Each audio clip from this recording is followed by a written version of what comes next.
रिश्ते कभी पूरे नहीं हो पाते हैं। ये अगर हम बॉलीवुड एक्ट्रेस सोनाली बेंद्रे और राज ठाकरे के रिश्ते के बारे में कहें तो कुछ गलत नहीं होगा। जी हाँ, दोनों का रिश्ता भले ही बहुत गहरा था और दोनों एक दूसरे से बेहद प्यार भी करते थे, लेकिन जिस रिश्ते को पूरा नहीं होना है वो तो नहीं ही होता है। तो चलिए आज हम आपको उन दोनों की प्रेम कहानी बताते हैं। उन दोनों के प्रेम कहानी में क्या कुछ हुआ ये सब आज हम आपको बता देंगे। तो चलिए शुरू करते हैं और आपको बताते हैं कि राज ठाकरे का जन्म 14 जून 1968 को बाल ठाकरे के छोटे भाई श्रीकांत ठाकरे के घर हुआ।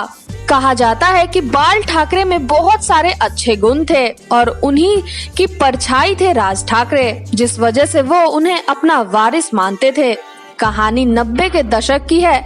यह वो दौर था जब महाराष्ट्र, खास करके मुंबई में बाला साहेब ठाकरे का सिक्का चलता था। सियासत के साथ साथ सिनेमा में भी ठाकरे परिवार का भरपूर दखल था। इसी दौर में एक और चर्चित कहानी की शुरुआत हुई, जो कि और कोई नहीं बल्कि कहानी थी राज ठाकरे और एक्ट्रेस सोनाली बेंद्रे की प्रेम कहानी वाली। उन दिनों राज ठाकरे और सोनाली बेंद्रे के अफेयर की चर्चा फिल्म से लेकर सियासत के गलियारों तक थी। दोनों एक दूसरे को बेपनाह मोहब्बत करते थे और बात शादी तक पहुंचने वाली थी। लेकिन राज ठाकरे जब सोनाली बेंद्रे की मोहब्बत में पड़े तब वो शादीशुदा थे, जिसकी वजह से उन दोनों के रिश्ते पर काफी ज्यादा प्रभाव पड़ने लगा और ये सारी बाधाएं आने लगी।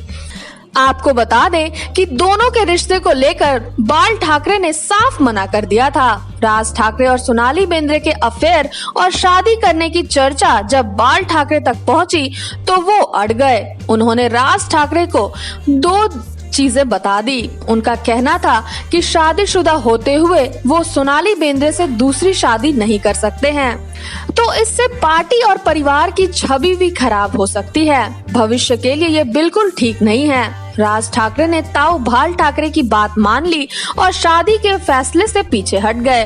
मीडिया रिपोर्ट्स के मुताबिक इसके बाद भी लंबे वक्त तक दोनों एक दूसरे को डेट करते रहे और दोनों का अफेयर भी चलता रहा। कहा जाता है कि राज ठाकरे ने राजनीति पर मोहब्बत को कुर्बान कर दिया था। बाल ठाकरे की बात मानने के पीछे एक वजह ये भी थी कि राज ठाकरे को लगता था कि उनके बाद पार्टी की कमान उन्हें ही मिलेगी। ऐसे में उन्होंने उस वक्त ताऊ बाल ठाकरे के खिलाफ जाना ठीक नहीं समझा और मोहब्बत के बदले राजनीति को चुन लिया। हालांकि बाद में शिवसेना की कमान उद्धव ठाकरे को मिली और राज ठाकरे ने अपनी नई राह चुन ली। महाराष्ट्र नवनिर्माण सेना यानी कि MNS ने नाम में वो उन्होंने पार्टी बना ली, जिसके बाद राज ठाकरे के पिता श्रीकांत ठाकरे एक म्यूजिक डायरेक्टर थे, इसीलिए उन्होंने उनका नाम स्वराज ठाकरे रख दिया। वहीं उन्होंने अपनी बेटी यानी कि राज ठाकरे की बहन का नाम जयवंती रखा। बता दें कि स्वराज का मतलब स्वरों का राजा होता है। हालांकि राज ठाकरे को संगीत से ज्यादा चाचा बाल ठाकरे की ही तरह कार्टून बनाने में रुचि थी।